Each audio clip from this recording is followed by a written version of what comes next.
For more insight on the election, I am joined by my colleague, Gabe Joselow, who is joining us via Skype from our bureau in Nairobi. Good evening, Gabe. Hello, Shaka. How are you? Doing well, thanks. I somewhat don't hear you clearly. Oh, I'm sorry to hear that. I don't hear you coming clearly, in a little bit Gabe. better? Hello, can you hear me all right? Are you in a position Shaka. to talk to us about the latest developments, please? Yeah, I'm certainly ready if you can hear me all right. Can you hear me? So talk to us, Gabe. What is the mood like on the ground? I still have problems, frankly, listening to you, Gabe. I'm sorry. If you guys can hear me, right now the problem is that the electronic system used to transmit votes from the constituencies to the counting center in Nairobi has pretty much failed. And the Electoral Commission, the IEBC, has instead switched to a manual system in which reporting officers from the 290 constituencies will have to report in person to the counting center in Nairobi with paper records of the ballots cast in their areas. So the process, which was already delayed by technical problems, has gotten even slower, and the IEBC is not predicting to be able to release results of the presidential race until at least Friday morning. Does it mean that now that we have a manual count, that this particular process will override the earlier provisional results in which Deputy Prime Minister Uhuru Kenyatta appeared to be running away from the rest of the field? Well, that's right. Those results were provisional. They were coming in from just about 40% of voting centers. So while it was looking like Mr. Kenyatta was taking an early lead, it was very clear. The IEBC was insisting that these results could change at any moment, and a lot of Mr. Odinga's supporters had said that his constituencies, his strongholds, hadn't been counted yet. So you really couldn't judge too much or look too much into those provisional results. If there's any silver lining to the fact that they've switched to this manual system, it's that these are the official results. So as they come in, you can count that this is what's going to stick.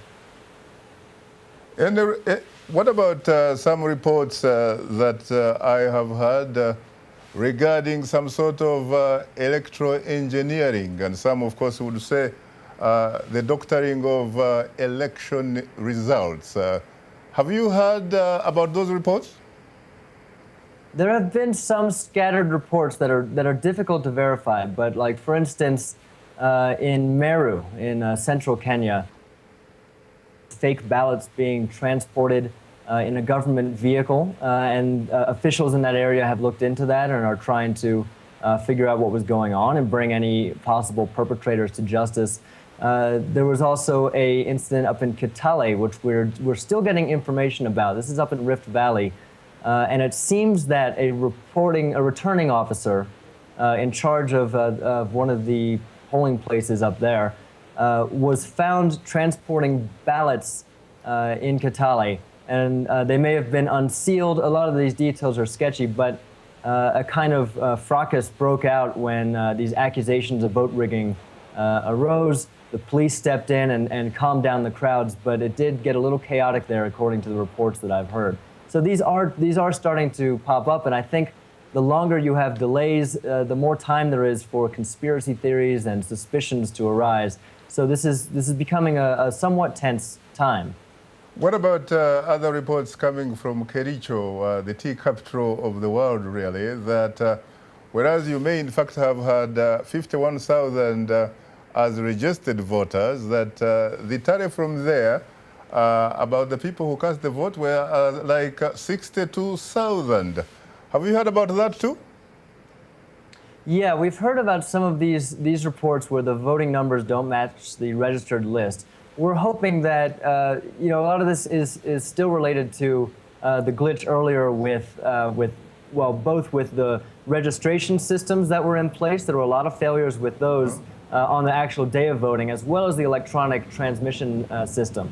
So we're hoping that when you have these paper counts coming in, that they will be more accurate and that these situations will be resolved. But you're right, that there are some irregularities that need to be looked into. Now, when exactly do we expect to hear the final results? Because some people are saying Friday. Is that what, in fact, is supposed to be? That is what IEBC Chair Ishaq Hassan said just a few hours ago. He's noted that, in order to do this manual count, this manual reporting rather, you have to hear from all of the reporting officers, and there's 290 of them, one for every constituency in Kenya. And for them to do the report, it can take half an hour, maybe an hour of their time, plus they have to travel from wherever they're coming, which if you're coming from Marsabit or Northeastern, can be quite a long journey. So I think Friday morning, frankly, is wishful thinking. IEBC has continually reminded voters and Kenyans that they have 7 days from the election, legally 7 days, to finish this count. So that gives them until Monday. We are all hoping that it will be over on Friday and we'll have a result announced. Thanks, Gabe. VOA's East Africa correspondent, Gabe Joselow, who, of course, joined us via Skype from the Kenyan capital.